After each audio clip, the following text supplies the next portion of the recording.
নমস্কার প্রত্যেককে, আমি অভিজিৎ পাল। তোমরা দেখছো অভিজিৎ পাল ইংলিশ টিচার ইউটিউব চ্যানেল। আজকে আমি কথা বলবো রাস্কিন বন্ডের লেখা ক্লাস 12 সেমিস্টার 3 এর গল্প নাইট ট্রেন অ্যাট দেউলির ব্যাপারে। এটা একটা প্রেম ভেঙে যাওয়ার গল্প। ঠিক প্রেম ভেঙে যাওয়া বলবো না, এই যে আমরা ক্রাশ খাই মাঝে মাঝে, তাই না? অনেক ছেলেমেয়ে ক্লাস 12 উঠেছে, আমার সাথে রিলেট করতে পারবে। তো এই ক্রাশ খাওয়ার পরে এখানে লেখক, যে ন্যারেটর, যে আমাদেরকে গল্পটা শোনাচ্ছেন, তার যে ক্রাশের সঙ্গে দ্বিতীয়বার তৃতীয়বার তিনি যখন যাচ্ছেন দেখা করতে, তার সাথে আর সেভাবে দেখা হয়ে উঠছে না, বরং তিনি এই যে জার্নি, তার যে বারবার ছুটে যাওয়া মেয়েটির কাছে, এইটা তিনি বড্ড করতে তার খুব ভালো লাগছে। এবং বলে না যে জার্নিটা সবসময় ডেস্টিনেশনের থেকে ভালো, মানে যে গন্তব্য পৌঁছানো মাত্রই তো শেষ হয়ে গেল, তাই না? এই পুজো পুজো আসছে ব্যাপারটাই ভালো, ঠাকুর এসে গেলেই তো বিসর্জন হয়ে যাবে। তো তার বারবার ওই মেয়েটির কাছে ছুটে যেতে ইচ্ছা করছে। দিল্লি থেকে যখন তিনি দেহরার পথে যাচ্ছেন, দেহরাদুনের পথে যাচ্ছেন, সেখানে মাঝখানে 10 মিনিটের জন্য ট্রেনটি দাঁড়াচ্ছে দেউলি স্টেশনে। সেখানে তার দেখা হলো একটি মেয়ের সাথে। সেই মেয়েটিকে তিনি পছন্দ করলেন, তার ভালো লাগলো, কিন্তু দ্বিতীয়বার তিনি তার আর দেখা পেলেন না।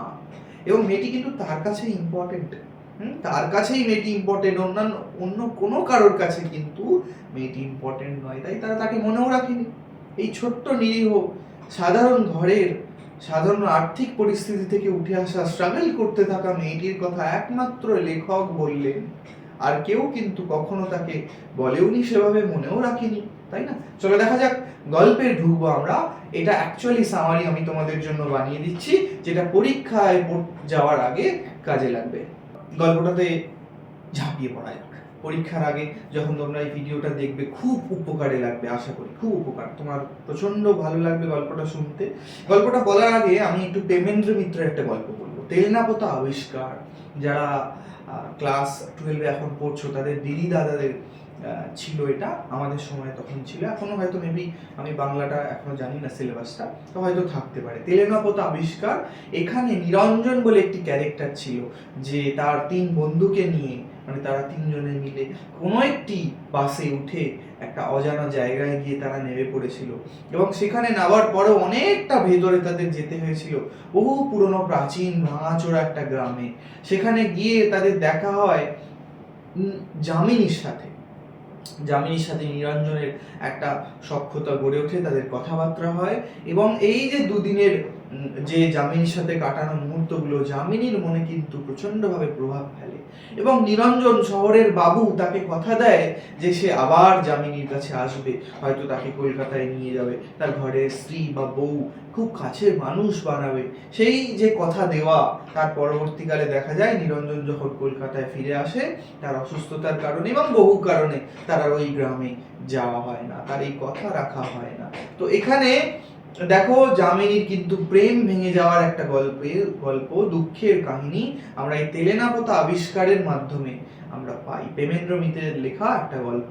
তো এই গল্পটার সাথে খানিকটা কিছু মেলে, গল্পটা যখন আমি বলবো তোমরা দেখতে পাবে। এখানে দেখো, লেখক দেউলি স্টেশন, মানে লেখক দিল্লি থেকে প্রতি বছর গরমকালে ছুটির সময় তিনি কাটিয়ে আসেন তার দিদার বাড়িতে। এইখানে এই দেউলি স্টেশনে ট্রেনটি প্রতি বছর যখন উনি যান, সেখানে কোনো কারণ ছাড়াই এই দেউলি স্টেশনে ট্রেনটি হল্ট করে। এখান থেকে প্রবাবলি 30 কিলোমিটার দূরে তার ঠাকুমার বাড়ি, গ্র্যান্ডমাদার হাউস। এইখানে প্রত্যেক বছর দেউলিতে ট্রেনটি তার এসে দাঁড়ায়। জেনারেলি রোজই কোনো কারণ ছাড়াই ট্রেনটা 10 মিনিট এখানে দাঁড়ায়। এই স্টেশনে কোনো লোক নামেও না, এবং কোনো লোক এই স্টেশন থেকে ট্রেনে ওঠেও না। প্রতি বছর লেখক যায়, কিন্তু যে বছরের গল্প এটা, সেই বছর যখন তার ট্রেনটি এসে দাঁড়ায়, সে জানলা থেকে একটি মেয়েকে দেখতে পায়, প্রাণবন্ত একটি মেয়ে, উজ্জীবিত একটি মেয়ে, তেমন নতুন যৌবন তার সে দেখতে পেয়ে যখন সে জানলা থেকে মেয়েটির দিকে তাকিয়ে থাকে, প্রথমে মেয়েটি অন্যান্য ট্রেনের কম্পার্টমেন্টের কাছে গিয়ে, প্রত্যেকটি লোকের কাছে কম্পার্টমেন্টে জানলার কাছে গিয়ে সে তার ঝুড়ি বিক্রি করে। এবং লেখকের কাছে এসে সে যখন বলে, বাবু একটা ঝুড়ি নেবে, সে মেয়েটির মুখের দিকে তাকিয়ে থাকে। মেয়েটির মুখটা খানিকটা ফ্যাকাশে, তার কাপড় চোপড় খুব একটা নতুন নয়, পুরনো, এবং হয়তো কিছু কিছু জায়গায় ছেঁড়া পুরনো কাপড় পরে সে হাতে ঝুড়ির বোঝা নিয়ে সে প্রত্যেকটি মানুষের কাছে কাছে গিয়ে তার পরিবার পেট চালানোর জন্য চেষ্টা করছে, সে ঝুড়ি বিক্রি করছে।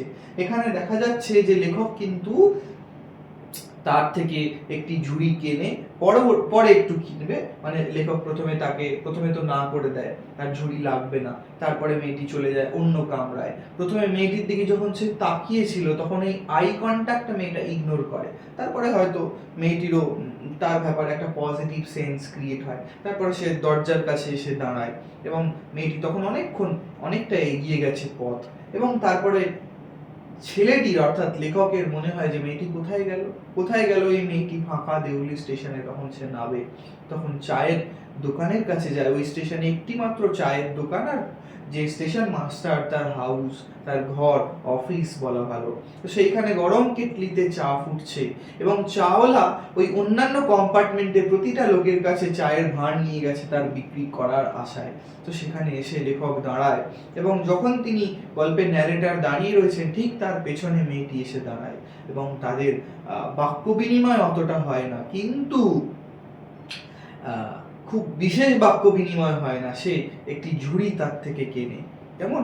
তো এই যে স্টেশন, এই যে দেউলি স্টেশন, এই যে চার দেওয়ালে ঘেরা দেউলি স্টেশনটা, লেখকের বড্ড জানতে ইচ্ছা করে যে এর বাইরে কি হয়, এই যে আশপাশের জগৎটা কেমন।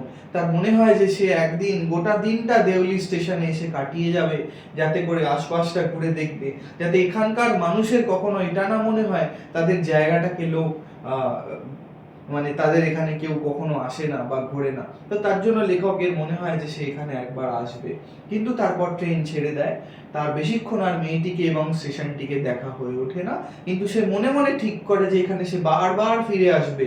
কেমন? সে বারবার আসবে এবং সে এই মেয়েটির সাথে সময় কাটাবে, এবং হয়তো কথাও হয় যে দিল্লি তাকে নিয়ে যাবে মেয়েটিকে। কেমন? সে বলে আমি এই জায়গা ছেড়ে আর কোথাও যাব না। এরপরে সে গ্র্যান্ডমাদারের কাছে কাটিয়ে আবার পরের বছর সে এসে দেখে যে মেয়েটি যে স্টেশনে মেয়েটির জন্য কিন্তু সেই বছরই সে আরেকবার আসে, এবং সে এসে দেখতে পায় যে মেয়েটি নেই, তার নামও নিশান কোথাও নেই, কোথাও মেয়েটি নেই। সে চায়ের দোকানে গিয়ে জিজ্ঞাসা করে,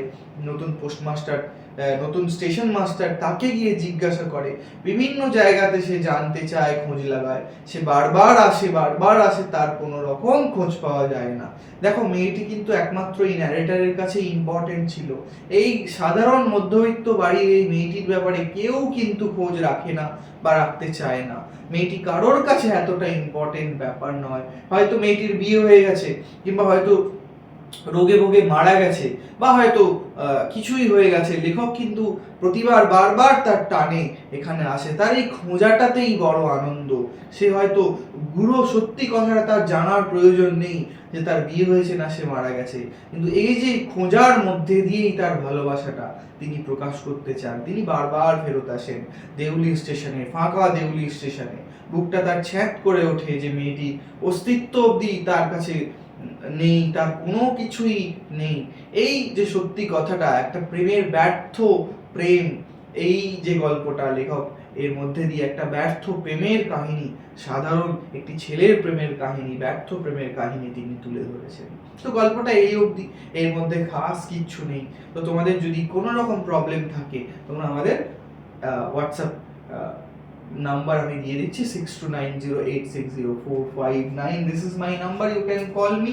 এবং প্রতিটা ক্লাসের ভিডিও তোমরা এখানে পেতে থাকবে। এটা আমি ছোট্ট করে সামারি করে বুঝিয়ে দিলাম।